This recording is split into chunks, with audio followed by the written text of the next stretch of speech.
This one is on membership and the Each One Bring One program. The first few, probably about 15 minutes or so, will be presentation about a new program that we're working on with our district. And then we'll open it up for questions and actually also success stories that some of you might have had. As many of you know from my visits to your clubs, our international president, Shaker Mehta, has encouraged us to grow more and do more. And through that, he has said each one to do that by each one bring one. In his most recent presentation to Zones 30 and 31, Shaker encouraged us to have entry interviews versus exit interviews, which I thought was a great way to look at that. What he said was, look at new members as customers and make sure you're using them in the right way and getting the right information to them through customer service, and making sure that we're finding the best fit. You know, we all want to grow our own clubs, but what we really need to be making sure is that we're providing the best opportunity for individuals to get their best experience out of Rotary. So what I've shared with some people, especially when they have several clubs in an area, is maybe your Tuesday at noon club isn't the best opportunity for a particular person in your area. But there's another club that meets at on Thursday evenings. Encourage them to look at what's the best opportunity for them and what they're wanting to get out of Rotary. Is it the working interchange and experience? Is it personal? Are they wanting to meet new friends? Is it service oriented? And so making sure that we're developing our clubs to meet the needs of our customers, which are new Rotarians, but also our current Rotarians. So now what we're going to do is find the best fit for them and talk about a new program that we have. And I'm going to turn that over to two people that really have been delving into this and have the best, they're the experienced and experts in this area. First, I'd like to have Carla Herr, who is our membership chair and is going to continue this following year as our Each One Bring One chair. And then also Rick Zollman is going to talk about new and innovative clubs and ways in which that new types of clubs, cause-based clubs, new times for clubs, can really maybe make a difference and get someone interested in joining us in Rotary. So Carla, I'll ask you to take it away, and I will help with doing pulling up some of the Each One Bring One timeline and some of that as you want that. So welcome to all of you. Thank you all for taking time out of your day. Every time I attend one of these meetings, I'm always impressed with Rotarians. Rotarians give it all. We throw it all online, and it's so nice to see all your faces. I am Carla Herr. I am part of the Lowell Club. The Lowell, Indiana Club was formed 6 years ago, so we're a relatively new club. And for that reason, I feel like I have a different perspective about membership. Rotary membership is important so we can, as Jane always says, use our time, treasure, and talents. It's not enough that we stay. It's not enough that our club stays even. We need to constantly breathe new life and new energy into our clubs. And the way to do that is by bringing new people in. We're losing a lot of people. I've given everybody the stats on a lot of presentations. We're losing some through attrition. We need to staunch that. We need to stop losing our people. And part of the way that we're doing that is following Shaker Mehta's program, Each One Bring One. Our district is rolling out this amazing toolbox to help us accomplish this. Excuse me, one second.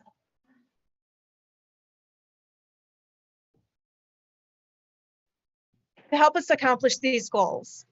So I'll go over it briefly and then I'll give you some information. The Each One Bring One program is simply asking each member to invite one person to a club meeting. Every member in Rotary, in the hopes that these people join Rotary and see what an amazing organization we are. But the first step is to get someone in the door. If you could bring up, do you have the January implementation, the first 6 months, Jane? So on our district website, which is District 6540, it's Club Runner. Right smack dab in the middle, there is a each one bring one banner, and underneath it, it leads to a toolkit. This toolkit has all of the information that you would need to implement the each one bring one program. And when I say program, this is a very simple way to keep your group on task. It has monthly ideas and hints for you to follow to keep your membership thriving and alive in your club. So the first one that we have is a January to June implementation. And quite honestly, I feel like I know we're starting this in February, but I really truly believe if you're going to dive in, we could blend the January to February tasks because they're not that complicated. I mean, not going to read it for you, but as of February, what we're going to be doing for every person that you invite to your club as a guest to either a club program, to a club meeting, if you're doing some sort of a work project, anything you invite an extra person for, we're asking that you send your name, your club, and then the visitor's name to, and I'll type this in the box, E1B1 district 6540 at gmail.com. And once a month, the district will be drawing a random name and giving $75 to a charity of your choice. We're asking that the charity not be Rotary because we really want to expand our reach above and beyond where we're at. And we want other people to engage and be aware of all the special things that Rotary is doing. So in February, one of the most important things on there is called sharing your experience. There's a form on the Each One Bring One toolkit for sharing your experience. And this would be a fantastic idea to implement at a club meeting. It's a few questions about what you love about Rotary and why. And it just makes everybody sitting there think about what's important to us. So I would highly suggest, I mean, if you're going to tackle this in your club, and I hope you do because it's a lot of fun, that you'll start with the sharing the Rotary experience and have everybody in your club write down. It wouldn't take longer than one club meeting to go over. And I think it'd be a really good idea to gather it and get some of the information and see what your club vibe is and how people are thinking and how they're feeling. The best way to attract new Rotarians is to be a strong and vibrant club. Our hope is that by offering you this Each One Bring One toolbox and some help, it's got anything you can think of for membership, any issues you have, there's going to be some link that we can find to help you out. So every month, every time you invite somebody, let me know, email it. I'll put the email in the box and we will do a drawing and donate $75. And month to month, we're going to change the implementation, but February is that Each One Bring One, knowing your Rotary experience would be what I would start with.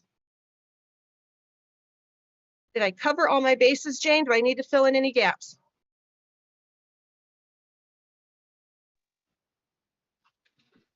Let me go to unmute. So you are seeing my screen, correct, with the months? Yes. Okay.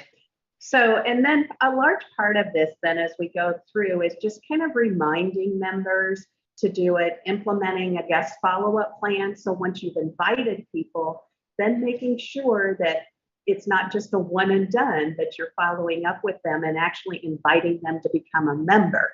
Because the first part of it is just inviting them to be part of either a meeting, a social event, or a service event. And I think that's the big thing, is knowing who that person is and making the correct connection with them that works best for them. If you know it's somebody who likes to be hands-on, then don't invite them to come sit at a meeting and hear a speaker. Invite them to come to one of your service projects, or invite them to be part of a social night to begin with, to get to know the other members in the community and in your club. And I think that's a large part of the key part of it, is making the correct connections. The other part is that we talked about is maybe having a community open house, shows down in May or even in June, of having several clubs in an area go together and talk about each of your Rotary clubs, but doing it all together. So it's more of a social evening, but then you talk about, okay, so the Fort Wayne Rotary Club meets Monday at noon, and the Anthony Wayne Rotary Club meets Wednesdays at noon, and we have a Huntertown group that meets Tuesday evenings. So they have an opportunity to see several different possible connections for them.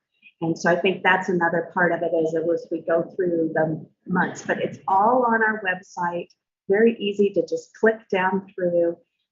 Right, I mean, as soon as you pop up our district website, they each one bring ones right there, and it's an easy click to get to all of this information.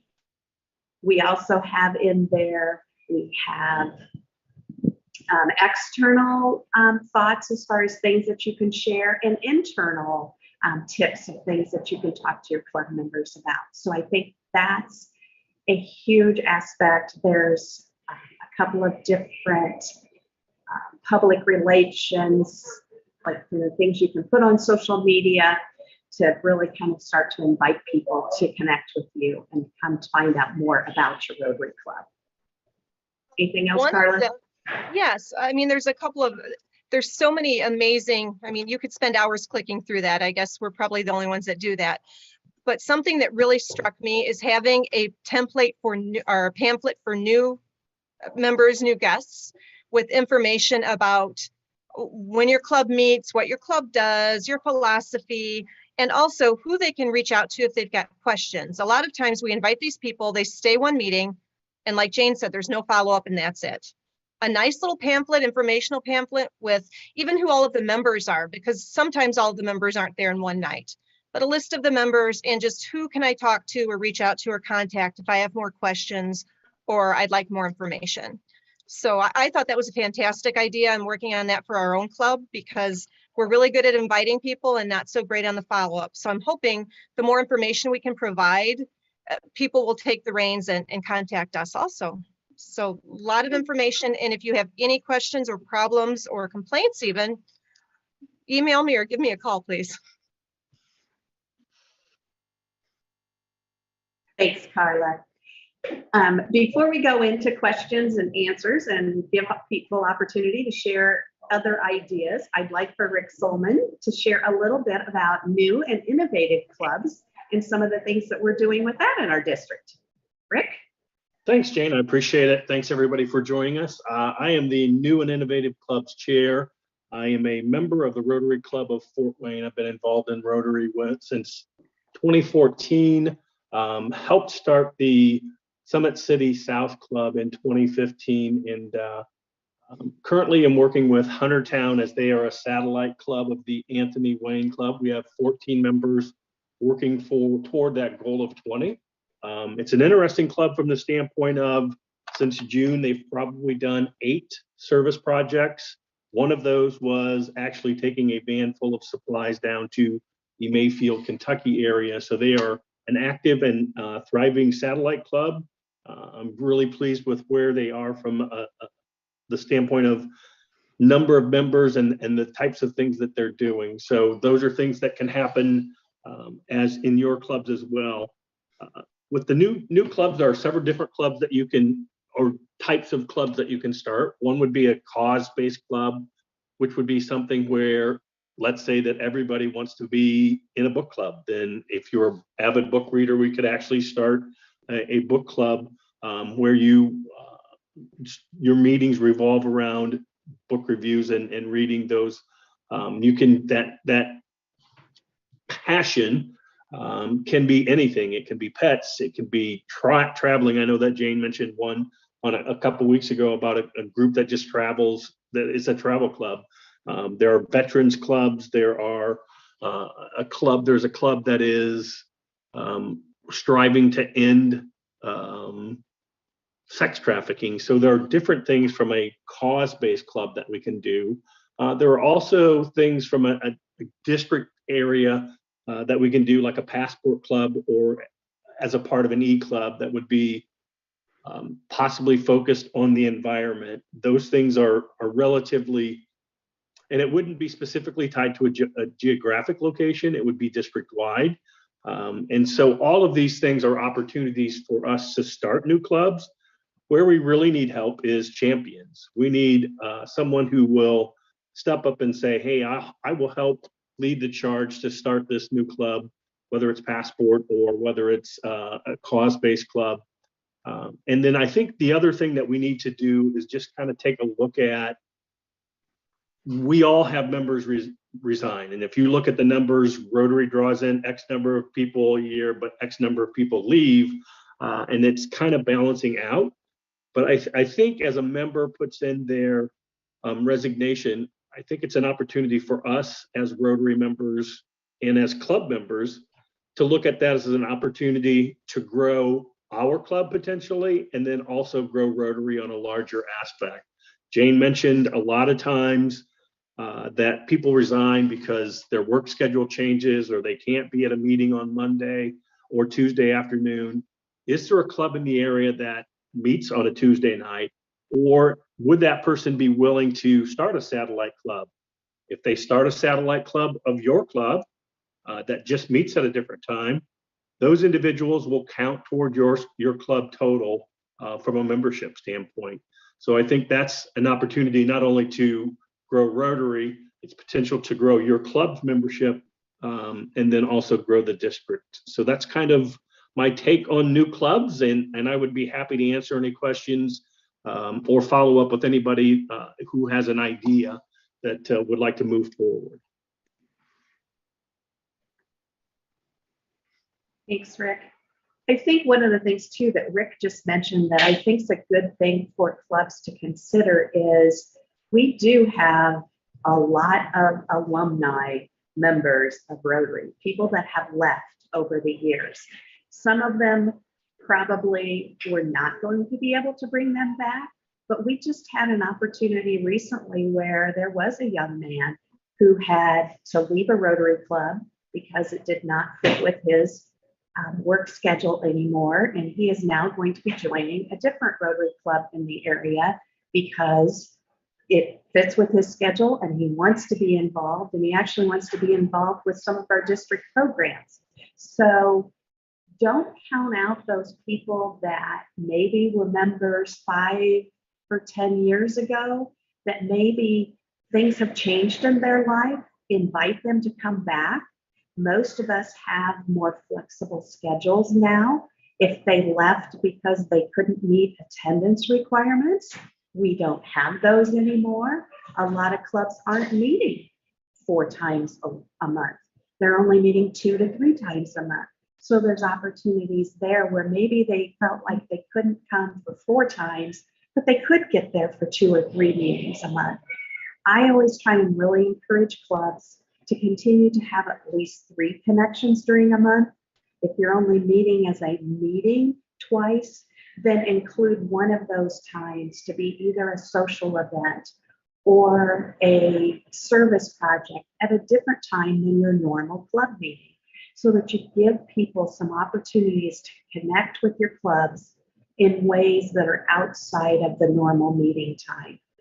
That may start bringing them back to meetings, but it also may just be your main way of connecting with them. So at this point in time, I think instead I'd like to turn it over to any questions that you might have, especially of Carla or Rick.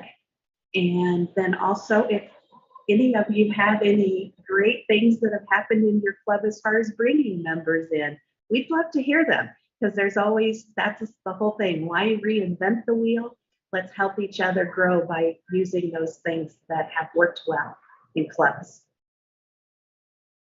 Any questions?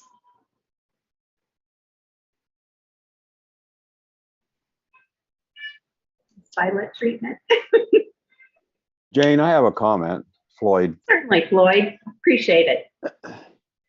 We hear a lot, and I know Tim was probably hearing this at IA, where we're hearing an awful lot about the 1.2 million Rotarians, and we've had a revolving door for well over 10 years. And he may not have heard this, he may not have heard specifically that comment. But what's being promoted is 1.4 million people of action. And that includes the 200,000 Rotaractors. And of course, the number of clubs increases like another 10,000. So instead of 35,000, it's 45,000 clubs in the world. You know, as impressive as that number might be, we still have the revolving door, and the alumni portion that you referred to is not just those who have left Rotary, but everybody who's had any part in Rotary anywhere along the line, whether it be someone who was on a group study exchange years ago, or a vocational training session, or someone who's been involved in some grant program in a foreign country or even locally, and even interactors and RILA students. All those folks are really part of the Alumni Association as we qualify it, and it's a great opportunity to reach out to those, because they already know something about Rotary, and they always have the opportunity to share some of their experiences they've had, and perhaps they've never been asked to join Rotary, and that's just another avenue I think that we sometimes don't take advantage of. Anyway, I just wanted to make that comment. And the 1.4 million, you know, I heard that a couple of times, and I'm not totally convinced. I mean, I understand that we all do good things, including the people in Huntertown. I mean, it's amazing. I've met and talked with those people, and I know that they made that trip down to Kentucky, and it's just fantastic what they're doing. And only 8 members, and they've already done several projects. And I think there's a making of a fantastic Rotary Club at Huntertown. I really do. And some of them come to our meetings on Wednesdays. So you know that, and I have to give Rick a pat on the back for what he's done for not only the one in Fort Wayne, but the one in Huntertown now. So it's a great opportunity to share some of the good things that Rotary does by having people join, and even a satellite club is the best way to probably get them involved. So anyway, thanks for allowing me to make comments.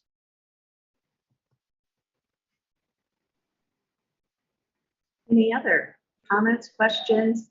I know one thing, Floyd, with that also that Shaker said in his program was that most of us, probably in this particular call tonight, do not like all these virtual meetings and really look forward to the meetings that we have in person. But for a lot of younger people, but then also for a lot of us, that if we are in a more mobile setting these days, that those e-clubs or passport clubs that Rick talked about are a great way to keep people connected. So we don't want to totally, so he really strongly pushed the hybrid aspect of any of the clubs to make sure that we, even if we're meeting in person, that we have that hybrid effect. And I know that's been very important for me this year in staying connected with my own local club, because of so many times when I was traveling with my visits, I could at least be involved with getting into their meeting. And so that has been very helpful. And I think that's something that's also very helpful for a lot of the younger people, because they can't always get away from work during the day. And so we need to make sure that we continue with the hybrid aspect. We really would like to start, there's a district up in Michigan and several others that have passport clubs that are district-wide, and they're either district-wide passport to service clubs. So you're part of a larger district club, but then you can go and help any local club in your area. And to me, as I change some of my positions, I think that's a great opportunity, that there may be some people that might be interested in that, to be part of a passport club. And if you are, let Rick know, because we'd like to have at least a few core people to get something like that started. But I think that's a wonderful opportunity, that somebody can stay a member of Rotary, but then, especially in the service aspect, be involved with several clubs. As a Rotarian, I could be involved in 3 or 4 just within my county, and it would be fun to participate in all of their service projects when I could. So, but that's me. I get excited about being part of those types of opportunities. And I guess I could throw in a pitch right now then that I still haven't heard from a lot of clubs what they're planning to do for the Rotary Days of Service in April. And I want to participate in a lot of clubs that are a lot of club projects then. So we hope they're going to plan on doing something. But any other comments on membership and does each one bring one? Yes, Jen. Trying to unmute myself. Just last week, we met for the first time in person in a while. We had been meeting, obviously, over the holidays, and during the surge, we were meeting over Zoom and that kind of stuff, and still emailing and keeping in contact. One of the things that we did, I found it interesting. We have reached out to several of our older past memberships, letting them know the changes that we've made, and maybe it would fit them better now if they were having problems with times, those types of things. We did switch over to a breakfast club, which I've been trying to implement for the last year, and I was so excited we finally agreed to do it. And as soon as we did that, we more than doubled our first meeting of everybody coming back. And there were 4 people who had been missing from Rotary for about a couple of years' time that decided to show up because breakfast worked for them. That was a time frame that really worked out well for them. And, we kind of put it out there to the other members to see what worked the best. And that was kind of the overall, let's give it a whirl. And it worked out really great. So I think sometimes just making those changes with not being so rigid in what you used to do, and just to see, how it fits everybody's plan. I know that a lot of our club members were city workers, executive, directors, that kind of stuff. That's what I do. I can't get out at lunch. It's impossible. And if the meeting runs over, then it's running over into other meetings. So to start it out fresh in the, 8 a.m., it really seemed to work for a lot of us. So that was a really good idea and something that really worked for us. Thank you for that, Jen. If I may, I'll follow up on that. The club in DeMott has a 3rd week meeting, which is a social. And we actually started rotating that. 1 month it's going to be for breakfast, and the next month it's an evening for dinner. And there's different groups of people. So we are continuing to keep in touch with all those different groups. And we also, we looked at one of the things on the district, or I did a couple weeks ago, that was on the district page, that one of the comments was try having to your installation dinner to invite people, and then maybe put it out there that night, like you have a contest to see who can get the most members, that kind of stuff. Make it like almost like an auction for members, and invite 100 people. Doesn't matter who they are, everybody you can think of. And if you get 5 memberships out of it, that's great, and there, I think there was a thing also that you would excuse the first quarter memberships, and the club would pay for it, just so they get their feet wet for a whole, 3 months without having to commit until they really see what Rotary is all about. I thought that was brilliant. We're going to plan to do that on our installation dinner this year. That's fantastic, Jen. I love to hear that. I love that you guys have embraced the change. I mean, everybody, we're so used to meeting at a certain time, a certain way, and it's fantastic to see you guys step outside that and make it work. Because that's what matters. If you can't meet together and make decisions, it's not going to help anybody. So, yay. Well, those of you who had just made your comments just recently about the flexibility, that was a big item at the last Council on Legislation, and it'll probably come up again at the next one that's coming April. So I'd say that you're going in the right direction, just trying to explore anything that you can. And what Rick said about any kind of, you can start any kind of a club for any kind of a reason, and with breakfast works well. If you skip every 3rd week and you have either a social or a service project or whatever, I think you're just really practicing what Rotary truly is all about, not just meeting and having lunch or whatever. And I'm not minimizing the importance of having regular Rotary meetings either, because the legacy clubs are extremely important, especially for those folks who don't have a social life. You know, we don't think about this very often, but there are a lot of people who attend our meetings, people who are more senior, come to those meetings because that may be the only social activity that they have every Wednesday, every Monday, or whatever it might be. So we need to keep them in mind too. So legacy clubs are important, but the flexibility is extremely important if we're going to encourage people, in particular, those who have busy schedules, young families, or even people who just can't meet on a certain day or lunchtime, for example. So I don't mean to take over, Jane. I just, you know me, I just like to talk a lot. No, and that's what these idea exchanges are for. It's not for us to tell people what to do, but it's for people to share the things that are working well and the things to just give different ideas. So yes, we don't want to be the ones that are doing all the talking. We want to hear from everyone. And Jen and Ed, in fact, I was going to ask Ed to share on his because I knew his club did some different things too. But Jen, that was wonderful to hear that. And I encouraged when I was at most of the meetings to have people do a survey of their members and see what worked best for them. And to make sure it wasn't just the ones that were attending, but it was the ones that you weren't seeing as often either, because almost all of our meetings are at lunch. And most new clubs that are forming are either in the evenings or early morning, and a lot of them are on Saturday mornings, which we don't have any in our district right now that are a Saturday morning club.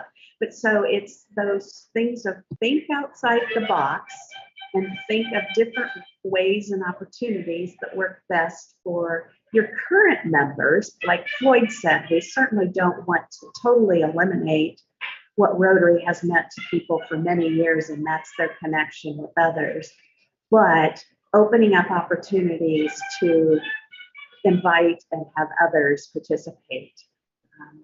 Shaker said in his message the other day, and I think this was, and I always have to stop and think about this because I don't like to ask people for a lot of things at times, but Shaker said, Rotary was a gift that was given to me from someone asking me to join. So will you give this gift to others? So that's what this Each One Bring One is all about. Giving the gift of Rotary to others by asking them to attend your meeting and then eventually, hopefully, joining your meeting as well, or your club as well. Any other thoughts, questions, Jane, comments? I had something, Jane. Sure, Tim. Under the heading "Always Be Evolving," I'll give you an example. There was a Rotary Club in Camden, Maine, and years ago, the club started a peace committee, and they found after they started it, there was this groundswell of support and interest in pursuing projects that had to do with peace. Well, they did a lot of collaborative work with other clubs in other parts of the world. And it got to a point where that committee, if you would, evolved into a cause-based club. So they're no longer the Camden Rotary Club, they're the Camden Peace Club. So they took a committee and what they loved about what they were accomplishing in that committee and morphed it into a cause-based club. So you really have to, you're only limited by your imagination and your creativity in terms of what direction you want to take this.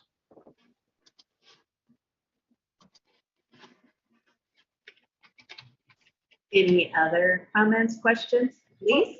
I had a question. I really like the idea of having some kind of a social meeting rather than a organized executive kind of meeting, but I'm not sure what kind of meeting that is. What is an example of social gatherings rather than strictly meeting gatherings?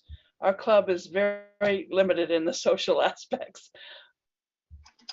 I'll tell you one that we do. The fifth Wednesday of whenever there's a fifth Wednesday in a month, we don't have a formal meeting at noon. One time we went down to the Bradley and we toured that. And then people went out to eat or had beverages after that or whatever. One time we went to another agency that was, it wasn't like a social party type thing. It could be, but it wasn't. None of ours have never been that way. We've always gone to, say, like the rescue mission, maybe taken a tour of the new rescue mission building or of the Bradley Hotel, which was kind of neat. And then people just go their own way after that. There was a time when we used to have what they called date night, where we'd go to a movie, which is more social. We'd go to a movie, then we'd go out to dinner or vice versa. And that was more social, but we haven't done that in quite a while. Now we're more into the other, and it's only when there's a 5th Wednesday in the month. But it could be any time. I mean, just as was mentioned earlier, the third meeting of the month could be the social or a service project. And that's the best way to get new members to become interested, because they see what Rotary does. Say, gosh, I didn't know it was like this way. Look at the Lowell Club. I mean, the Lowell Club got started with a small individual project where someone said, gosh, if Rotary does that, I'd like to belong. And that's the kind of thing that happens. If you can show people what Rotary does, Rotary members like to get involved. People like to be involved with a winning organization. And we certainly have a winning organization, so if we keep it under a basket, we don't tell anybody about it. Well, another problem we seem to have at Audubon anyway is that we don't really have a lot of ideas for projects. I try to ask people in Facebook posts, what is the need? Where do we need volunteers? Where do you need funds? And I live out in the country away from the town itself, so I'm not as in tune with what's maybe needed by the community, large or small. But I really don't know how to get people in the club thinking about that and getting projects. I get discouraged that it seems like all we do is lend funds to other people's projects. Recently, we sent money down to Honduras for a stove for a house that a mission was building. I felt like that wasn't really our project. We were just contributing to it. So I don't know, maybe I just want more hands-on, more directly. We did this, being able to point to that. Lisa? If I can, I'm sorry. Go right ahead, Jen, and I'll jump in afterwards. Okay, thanks. Something we just implemented in ours, we were trying, because our group got very small, dwindled away, and we're trying to rebuild. We've been around for over 100 years, so we're real proud of that, but we're also, a lot of our members were too. So our membership is now in a flux state. So coming on as the president-elect, one of the ideas I had was, let's just try to do one service project a quarter, get that under our belt for a couple years, and then build on that. Since we don't have a whole lot of membership left, and we're kind of working with 8 to 10 people if they show up for service projects. So another thing we did was, since we had it segregated into quarters, is we kind of thought, what goes on during that time in those quarters? So the first quarter is some kind of, I'm trying to remember. Oh, first quarter was health, since you see a lot of blood drives, you see a lot of breast cancer awareness is in October, those types of things. That kind of gets you in the mood for what you want your service project to be, thinking about what's popular during those times, or what kind of, like, what month is it? This is this kind of month or that kind of month. So quarter 1 was health. Quarter 2 had something to do with feeding the needy. So we now have an annual, this was our 2nd year of feeding a shelter in our downtown area. So we'll always do that. It's a Christmas Eve lunch that we came, and one of our members owns a restaurant, and his whole staff donated the time, and we dropped all the meals off at the church. So that was another thing. And that really didn't require a whole lot of people, which was bizarre, because I thought that we're not gonna be able to do that. We can't pull that off. But he's like, oh yeah, my staff will do it. They don't care. This is something good for them to do. I'm like, okay, great. So you never know how people are going to interact with it once you get the ideas going. Quarter 3, because it's Women's Month, it's Black History Month, something along those lines. So women and minority causes was something that we were focusing on. So this year we did a women's shelter, and we're donating all kinds of items to the women's shelter. So instead of just giving them a flat check, we're, all the members are, gathering up all the supplies, and we had a contact from that organization for things that you don't think about, socks, hand lotion, stuff like that. Those are easy things for members to gather up, and they're not that pricey. And then one person gathers it up and it goes. And then the last one is in the spring. So of course, environmental. So those are the things that we found are working really well. This is our we're finishing up our first year doing this, and I plan on implementing it next year and trying to get every year a little bit bigger and bolder.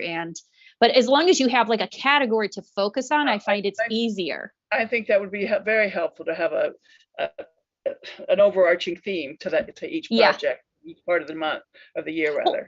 It takes away half the thinking. You're trying to come up with stuff every quarter. And if you're just like, okay, we're always going to do environmental, we're always going to do this, we're always going to do that, that's half the battle. Now you've already got that settled. Now let's just all argue about what you want to do. But that way everybody's like, well, I know I'm not going to really be involved during Christmas time. I'm too busy, but I really want to do, the women's and minority services in the third quarter. That's something I'll participate in. So it kind of gives you something to work off of. Great. One thing that was really popular in my small town was we just asked people to donate items for the military and put up a list. And we had businesses around town taking the collections for us. All we had to do was pick it up and get it to the folks who were sending things over. So we don't necessarily have to do the service. Sometimes we're the impetus for something to happen. That's great. It wouldn't have to be military. It could be something else, but that's. In our little itty bitty town, we, like you said, being the impetus, and we started to want to get a baby box. We had an incident where a teenager had a baby and had left it out in a field for someone to find, and it was heartbreaking. The baby's fine, it lived, but it really spoke to us. By the time we got all the donations into the baby box, our club didn't have to pay for anything. People were so moved and touched by our little community. I'm a little small farming community too. Lowell is not a big place. People stepped up though. I mean, I was shocked how many people said, I want to be a part of this, and this is a fantastic idea. So, I mean, we're in the same boat, looking for things to do and places to help out. And I agree with Jen, put a focus. I tried to do a month-to-month focus. When we have a social, we'll even have a hamburger, like a grill out. And then we'll fine everybody $5 and then have a cause to donate that to. So we'll have an absolute social where we're just visiting and spending time together, inviting our families, have a picnic, a hot dog and hamburger grill. And then everybody that shows up brings $5 and we make a donation to whatever cause we've decided. So it's, charging people to have fun. Another social thing that, right? Another social thing that we did in our area, we have a minor league baseball team in the town next to us in Gary, Indiana. So we had our group go to, I believe it was our group, and we invited another group that was near us to go to a Railcats game, which I think we want to try as a social event for next year now that things are calming down and COVID isn't as bad. I think that's something we would love to do again and invite the entire district, because if you can make it, it's super fun, and it's a smaller stadium, but it looks like a big stadium. It's really kind of cool, and it's very affordable. A similar minor league, I think it is in Lafayette. So that would be, I've been trying to get that to go too. I haven't had much luck with everybody though. We also have a nice Wednesday in the Wild program. I think it's affiliated with Purdue somewhere, where you can go out to a nature preserve or other natural or environmental location. It's just hard to get people sometimes to get in their cars and go to those things. I'm working on it. Start off small. Try just a restaurant. Find I appreciate it. Yeah. If you can't get a whole lot to start off, just try going to a restaurant. I know. I believe it was Carla that we were talking about, that they had a social event where they go to a Mexican restaurant, and I'm like, oh yeah, that'd be great. just something fun like that, just to get people excited and then move on and try the bigger things. Yeah, yeah. Yeah, and Lisa, one thing that I would suggest from a service standpoint, if you have nonprofits in your group, in your club, go to them and say, hey, do you have needs for volunteers and what does that look like? If not, then ask your club members, hey, are there community organizations that need volunteers, and can we, and it doesn't have to be huge, 2, 3, 4, 5, whatever you determine, whoever shows up, you still conduct the project, and once you get one under your belt, then the momentum will start to pick up, because your members will go back and talk about, hey, I had such a great time doing X. I hope so, yeah. We've get together with the Boy Scouts or Girl Scouts, or we also have a group of Sea Cadets, which are, from military, but we volunteer to help with their projects and make donations to Boy Scouts and Girl Scouts. They always have some need, and most of the time it's not a lot of money, it's more of Volunteers. Yep. That's what I'm hoping to see more of, is activity or active contributions rather than just monetary. I agree. Yep. And if it's I know one club I went to, and they were kind of like you, Lisa, that they were giving donations to different groups, and one of them was a backpack group, and the guy who ran the backpack group was actually in the meeting, and I said, well, don't you need volunteers to help load those backpacks each week? And he was like, well, yes, we normally have this. And then I was like, well, couldn't your Rotary Club maybe do it once a quarter or something like that? And all of a sudden they were like, well, yes, there's a service project. And it was just one of those things that you just have to really, look at the things that you're already donating money to and say, how could we give 1 or 2 hours? And I think, like Rick said, the first time you do it, it may be only 3 or 4 people from your club go. Invite your spouses, invite, other family members to go with you. But at least start, and then, like he said, you'll go back and you'll say, wow, that meant so much to me to be a part of that. And then more people want to be involved. And I think then things grow. That's very true. The snowball effect will certainly take effect. I think you're right. Definitely. I'm going to try. These are really great ideas and good inspiration. I'm glad I'm here tonight. Thank you all. That's why we call them idea exchanges. We don't have all the answers, but between all of us, it always seems like there's some really great things that come through. So this has been a great one. Any other questions, comments? If not, I am one of those that I don't keep things going just to be having a time period together. So, but we just want you to know too, that when you're part of these things, and as you look around, look at the people that are on this screen and look at the people that you've heard from today, and they can be reached. Their emails are all on our district website to connect with them and ask more questions and reach out. And that's how we're going to continue to grow and prosper as clubs and as a district and as individual Rotarians, when we all work together and learn from each other. And so I thank you all for being here.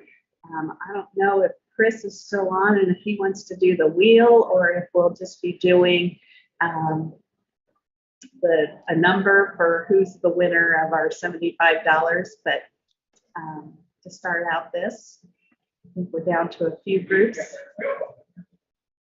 Chris, are you on? I think you just stopped her. So anything else that anybody has? I'll say, so then we'll say thank you. We will. Thank you, everyone, for the great ideas. I'm very, very inspired.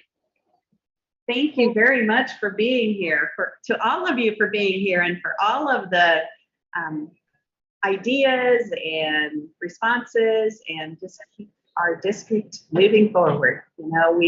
We can accomplish so many great things as Rotarians, and I just love hearing about what's happening in your areas, and keep up the great work and keep moving us forward. So thank you all. Good night, everyone. Good night, Good all. night.